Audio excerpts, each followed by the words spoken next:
বিগত 2 মাস যাবৎ মিলছে না বেতন, ফলে বিপাকে পড়েছে দক্ষিণ দিনাজপুর বিশ্ববিদ্যালয়ের 18 জন শিক্ষক।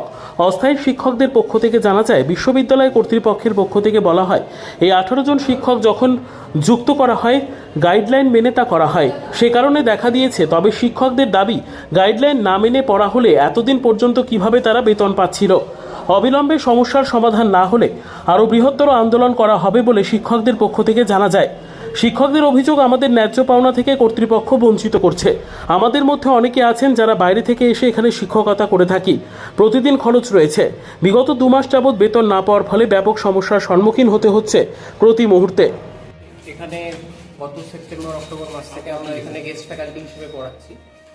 তো সবার ফার্স্টে আমাদের এখানে যখন আমরা পড়ানো স্টার্ট করি, ইউনিভার্সিটির ইনফ্রাস্ট্রাকচার চলতো গার্লস কলেজের হোস্টেল থেকে।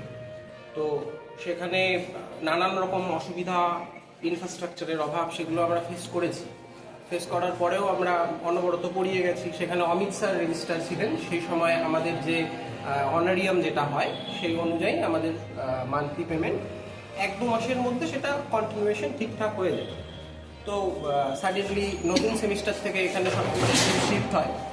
এখানে সব কিছু শিফট হয়ে যাওয়ার পর জিনিসগুলো ঠিকঠাক চলছিল। এফও স্যার, যিনি ফিনান্স অফিসার আছেন, উনি রেজিস্ট্রারের ভূমিকায় ছিলেন এবং সেই সময় থেকে আমাদের সমস্ত যে রেমুনারেশন সেগুলো চলতো, ঠিকঠাক চলতো।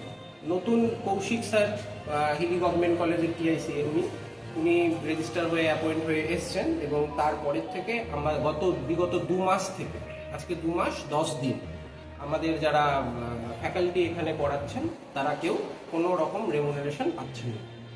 তো স্বভাবতই 1 মাস ওয়েট করার পরে, মানে মে মাস যখন আমাদের স্যালারি হলো না, সে সময়টা আমরা একটু সময় ওয়েট করি যে ইউনিভার্সিটির ফান্ড রিলেটেড অনেক রকম প্রবলেম থাকতেই পারে, সেই ক্ষেত্রে জিনিসটা ওয়েট করে দেখা যেতে পারে।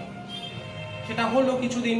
দেন আমরা এফও স্যারকে বললাম, এফও স্যার বললো যে রেজিস্ট্রার স্যার কোনো একটা কারণবশত সই করছেন। তো প্রথমত ইউনিভার্সিটি রেজিস্ট্রার স্যারকে এই নিয়ে 3 দিন আমি দেখলাম, তার আগে আমি ওনাকে পাইনি। কোনো কারণে হয়তো উনি বাইরের কোনো ডিউটিতে ছিলেন। তো ওনাকে যখন আমরা পাই, সেই সময় আজকে উনি বলছেন যে হায়ার এডুকেশন ডিপার্টমেন্টে উনি একটি নোট পাঠিয়েছেন যে আমাদের যে অ্যাপয়েন্টমেন্টগুলো হয়েছে সেগুলো ঠিকভাবে হয়েছে কিনা। তো আজকে আমি ওনাকে বলি যে একজন মানুষের স্যালারি তো তার ফান্ডামেন্টাল রাইটস। আমি পলিটিক্যাল সায়েন্সের স্টুডেন্ট, তো আমি ওনাকে, উনি বলছে যে ইউনিভার্সিটি অ্যাক্ট অনুযায়ী কোনো প্রবলেম আছে। তাহলে ইউনিভার্সিটি অ্যাক্ট অনুযায়ী যদি আমাদের এখানে রিক্রুটমেন্ট ভ্যালিড না হয়, সেই ক্ষেত্রে এই ইউনিভার্সিটির দ্বারা প্রদত্ত সকল ডিগ্রি ইনভ্যালিড। কারণ একজন যে এফিলিয়েটেড না, প্রত্যেকের নেট সেট বা মাস্টার ডিগ্রিতে 55% যে ক্যাটাগরিগুলো ম্যাচ করা প্রয়োজন, সেই ক্যাটাগরিগুলো আছে। কিন্তু এখানে আমি বুঝতে পারছি না যে উনি কিসের জন্য হায়ার এডুকেশন, কারণ আগে যে রেজিস্ট্রার ছিলেন তিনি যদি সই করতে পারেন, উনি কেন করতে পারছেন? উনি বিসি স্যারের কাছে একটা রিটেন নোট চাইছেন। বিসি স্যার বলছেন যে আগের প্রসেস যে ফলো হয়েছে সেই প্রসেস অনুযায়ী সমস্ত কিছুর ডিটেলসে আসবে, কিন্তু উনি সই করতে চাচ্ছেন না। তো আমি ওনাকে জাস্ট একটা কথা বলি যে ফান্ডামেন্টাল রাইটস আগে না ইউনিভার্সিটি অ্যাক্ট যেটা আপনি ধরে বসে আছেন সেটা আগে?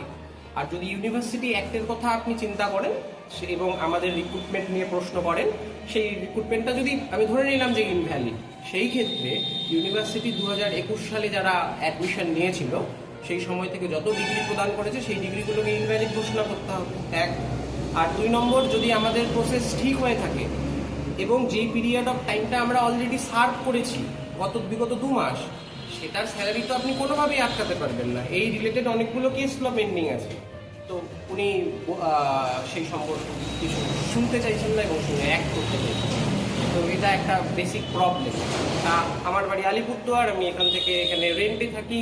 কি করে খাবো, কি করবো, একটা নর্মাল সিচুয়েশন আপনি বুঝতে পারছেন তো, যে 2 মাস ধরে যদি কেউ স্যালারি না পায়। অনেকে আছে যারা কলেজের সঙ্গে অ্যাফিলিয়েটেড, তাদের নিয়ে ওনার কোনো প্রবলেম নেই।